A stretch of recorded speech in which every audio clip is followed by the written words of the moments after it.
Okay, so today I'm going to be ranking the group dances on season 5 of Dancemoms. So at number 1, I decided to put Stomp the Yard, and I think that this is just such a great dance. I love the costumes. I love whenever they're not all wearing the same thing. And so I thought the choreography on here was pretty good as well. Maddie really shined in this dance particularly, I thought. Mackenzie had some really good parts. I loved the song and the intensity that they brought to it. So a really cool dance. Decided that it had to be at number 1. At number 2, I decided to put The Waiting Room, their nationals dance. I still don't get how they lost with this one. A lot of people don't care for it, but it's always been one of my favorites. Again, I like the costuming, I like the choreography, I like the music. I just thought that they did a great job with it overall. At number 3, I got Beautiful Bazaar. So I'm pretty sure Travis Payne, hopefully I'm getting his name right, choreographed this, and I think that he choreographed for like Michael Jackson and stuff like that. And so it was just really cool to watch because it was a lot different choreography than they're used to because he doesn't choreograph for competitions.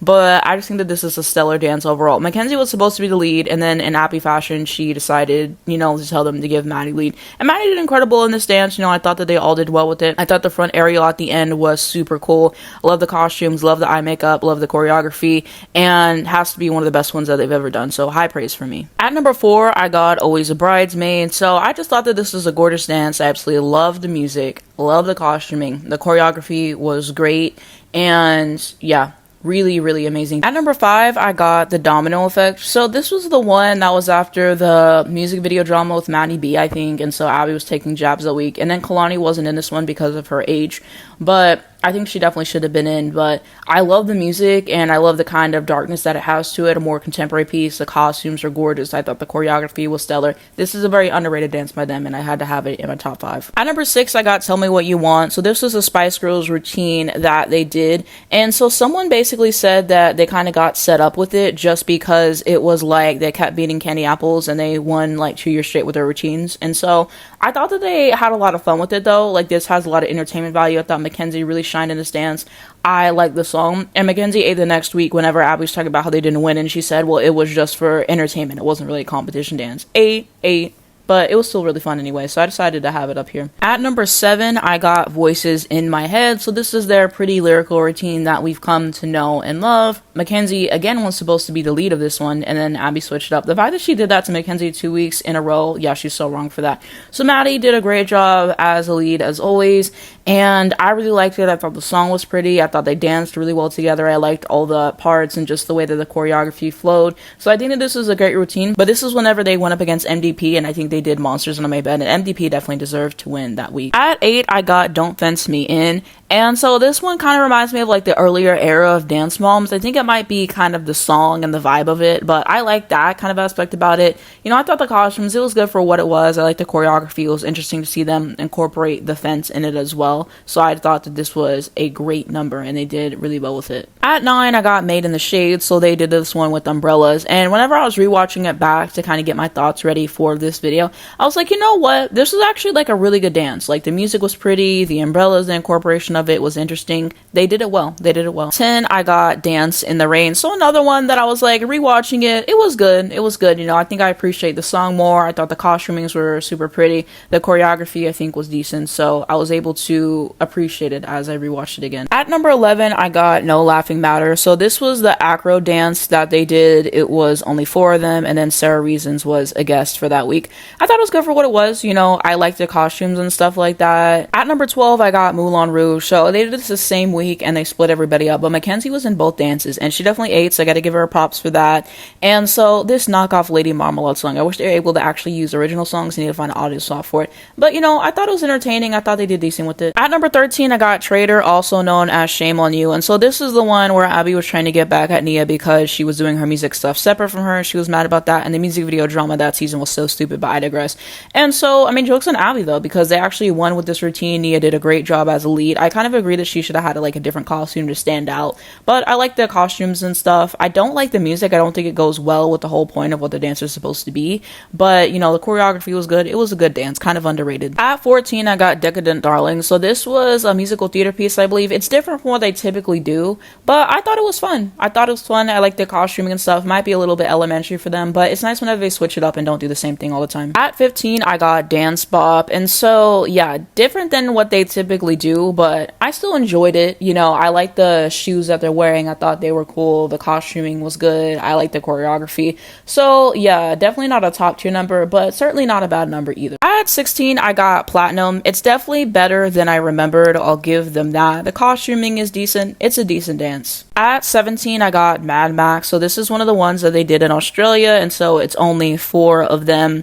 And I liked it. It was good with the music. There's a cool turn section that Maddie and Kendall do, so there was some good parts to it, I thought. At 18, I got Frozen Together. Abby wanted to do Frost Part 2 so bad. You can't put on Frost's wig and be Frost.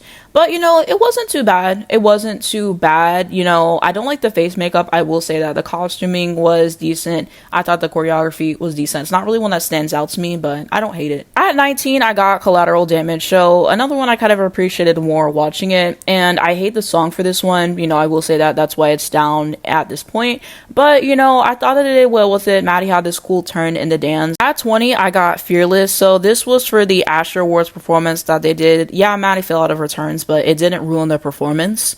And I don't really go up for the song, but it wasn't half bad. 21, I got Panic Room. You know, this was alright. It just wasn't really that memorable to me. This stretch of the video, typically whenever I do these Dance Moms group dances videos, a lot of these are kind of interchangeable. I don't really care about the order as much. They're not really dances that are kind of the cream of the crop for me. Some of them are just alright. Some of them aren't my cup of tea. So not a horrible dance by any means. It was just kind of there to me. 22, I got The Rose Garden. So this one, I just feel like it fell flat for what I wanted it to be. You know, they got these gorgeous costumes on it. I didn't really care for the music a whole lot. Choreography, I think, could have been a little bit better. So I just kind of feel like Abby left a lot on the table with this dance because the costumes were stunning and there was so much that could have been good with it. But meh, it just falls flat to me. At 23, I got No Sign of Life. And so they did one in season 7. It's called The Thinner the Air, the Harder to Breathe. And so I think that they just kind of did this concept better than that one. And they've done this concept like 4 times. Like Abby keeps reusing the same concepts. Don't really go for the costuming a whole lot. There was a part or two in this dance that I liked, but another forgettable one for me. 24, I have Get a Clue. This one was alright. Rewatching it, you know, there was a few parts in it that I liked. It's just never been one that I can remember. You know, this is one of the ones that if you watch the show, you're like, oh yeah, they did that number. And like I said, a lot of these kind of fall in the same territory for me. Order doesn't really matter, but you know, it was decent for what it was, but it's not really a favorite. At 25, I got Freak Show. So this was the first dance of the season. And like I said, this season premiere, worst season premiere of Dance Moms all time, but I digress.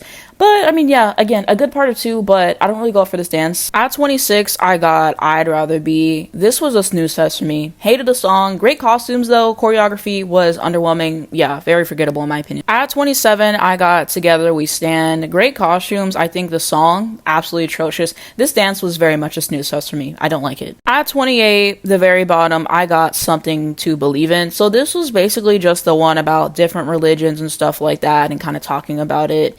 And so there's something there, and I just don't think that they should have done this dance. You know, I just don't really like it and everything that's going on there. And then she has like Nia do the spoken word, and it just kind of comes off as cringy. Like this whole dance, everything about it, it just doesn't work. I don't like it, and I don't know why they put that on the stage. So that is going to be my ranking of the group dances on season 5 of Dance Moms. Let me know what you guys think down below. Do you agree with my ranking? Do you disagree with me? And I'd love to know where your head is at in terms of this. And so this is where I really feel like the group routine kind of started breaking down, and there's just a fair amount of these ones that I'm very indifferent towards, or I just plain out don't like versus season 4. And so if you wanted to see similar videos to this, I have ranked the group dances for the first 4 seasons so far. I'm going to do it for all the seasons, even season 8. And then I'm going to do it for the solos, the duets, the trios, and all that stuff as well. And I've done a lot of videos on Dance Moms, so I shared my favorite moments that Chrissy had. I did 2 parts because she just had a lot of funny moments, and like all the original moms, so like Kelly, Melissa, all that stuff. I shared some of my favorite moments on the show, moments I think about daily, parts 1, 2, and 3. I have given a review of every single season of the show in depth, and I've talked about all the dances in there, and I ranked every season of the show. I ranked the moms. Like I have a lot of material. So I'll link it below, and also at the end of this video, it'll be in the cards.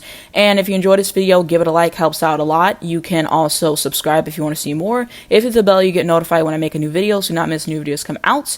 And also, I wanted to say Free Palestine. This is something that we must educate ourselves on. Wanted to see my other social media. I do have a main YouTube channel. It's the first link below. I just posted my Megan Thee Stallion Megan album reaction. And I also have Twitter, Instagram, Spotify, TikTok, and Airbuds if you would like to follow me on there. But thank you so much for watching this video, and I'll see you in my next one.